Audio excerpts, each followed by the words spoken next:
Welcome back to Philosophy Brief. My name is Oliver, and today we're discussing logic. Logic is one of the most widely known formal languages of philosophy and is essential to understand form most complex views of philosophy.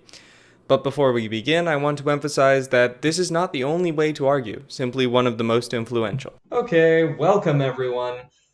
Today we are talking about formal logic. Formal logic was invented by Aristotle, who we talked about with Socrates. It uses mathematical statements to determine the veracity or truth of sentences and arguments, and in this way, it can be interpreted as a language of philosophy. Without further ado, let's dig in. Welcome to yada yada yada. Okay, please familiarize yourself with this terminology. We have P, Q, and X. These are either sentence representations, usually P or Q, or object representations, X. Any Latin or Greek letter is fine as long as you define your terms. Okay, then we have an arrow, right facing, which is then or implies, and mainly used in if-then statements, all right? And then we have I don't know how to describe it. It's a negation sign. It means negation, so it looks like a little line with the We'll have it up on the screen, all right? This signifies the opposite of whatever follows it, all right? And then we have, for example, XP. X is obviously lowercase. P. You can see this on the screen. Okay, and that is having the characteristic of. So an individual has the characteristic P in XP, for example. All right, then we have an upside down A, which it means all. So every individual of this category has this characteristic. Pretty self-explanatory. Works really well with the next one, which is a backwards E, which is there exists in this category, at least one individual has this characteristic, all right? And then finally, we have our conjunction and disjunction. So in a caret, right? Like the thing above, I forget which number it is. Anyway, it looks like an upside down V. That is your and sign. The statement is true if and only if both parts are true. And a regular V is disjunction. Statement is true if one or both parts are true. Is that clear?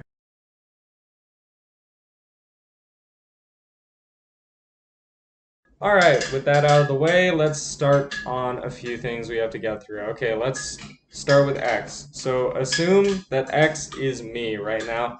Okay, right now X will have the property H, which will represent happiness. So this can be written as XH? Exactly, XH.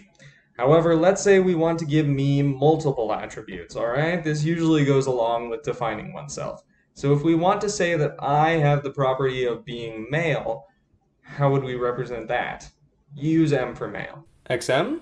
Yes, XM. So if that is a part of me that does not change, or at least is relatively stable, we can add another relatively stable thing. So how would we show that I am young with Y? XY. That is correct. Now comes the tricky bit. How would you represent me as both male and young? Refer to your table of terminology. XM conjunction XY? Okay, that is technically correct, but it can be simplified. We can express this as just X brackets M conjunction Y. All right, so that means that M conjunction Y will apply to X. Okay? But if we redefine this statement as the Greek letter phi, we now have a more complex representation of me. What? The Greek surprised me. Continue. You can't be scared of the Greek. It shows up in a lot of papers. Okay, anyway. We can now continue to give phi, which is x m conjunction y, the attribute h for happiness. Phi h. I am happy.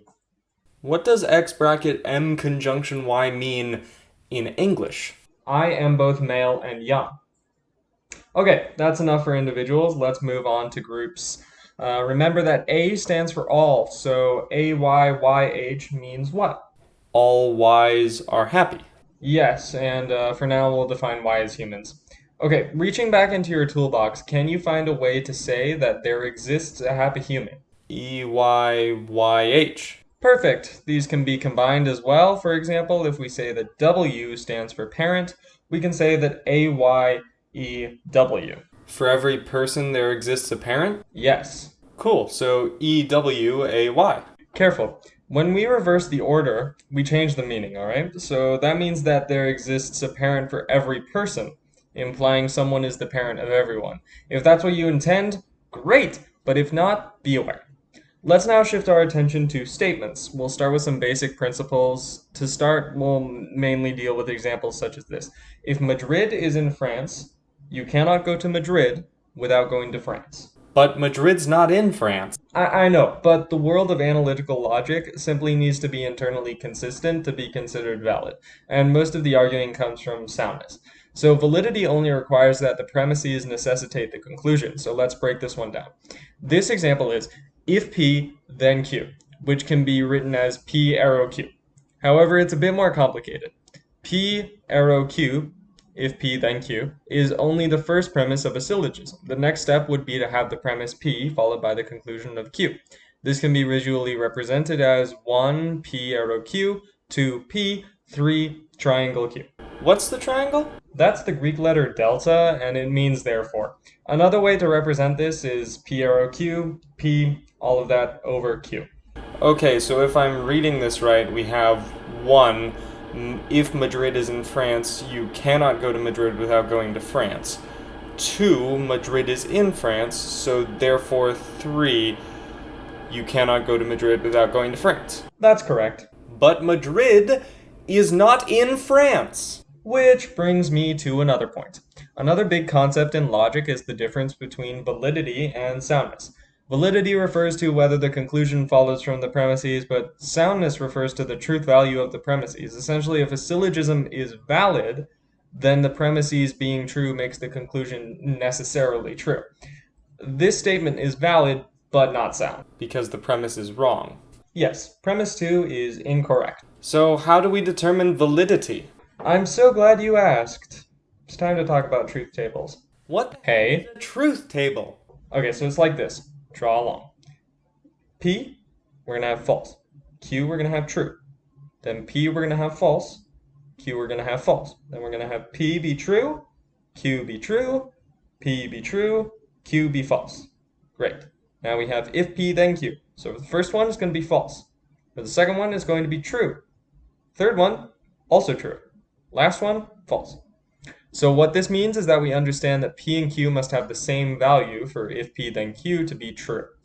So if P is false and Q is true, if P then Q must be false. The same for if P is true and Q is false. However, if P is false and Q is false, or if P and Q are both true, then if P then Q is true. Correct. Hold on. You said premise 2 was incorrect, but premise 1 must have also been incorrect. Yeah, but we were treating premise 1 as a priori, or theoretically true in the situation. It's unnecessary to attack premise 1 because premise 2 is weaker.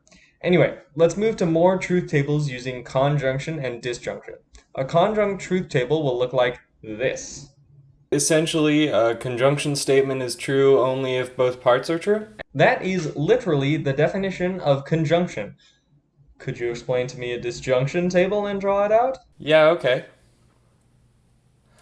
But in essence, a disjunction statement is false only if both parts are false. Exactly. Okay, that about wraps up our lesson on logic. I'll see you next time for more on arguing. If you want a more in-depth read of this, I recommend Graham Priest's very short introduction to logic. Phew, glad to be done with that. Logic is hard, so I don't blame any of you for not getting it right away. Anyway, if you liked this video, please leave a like. If you found it informative or have a correction, put it in the comments below, and if you want to see more, subscribe. This is Philosophy Brief, and we'll see you again. What do you mean I'm not done with logic? He only covered 3 chapters?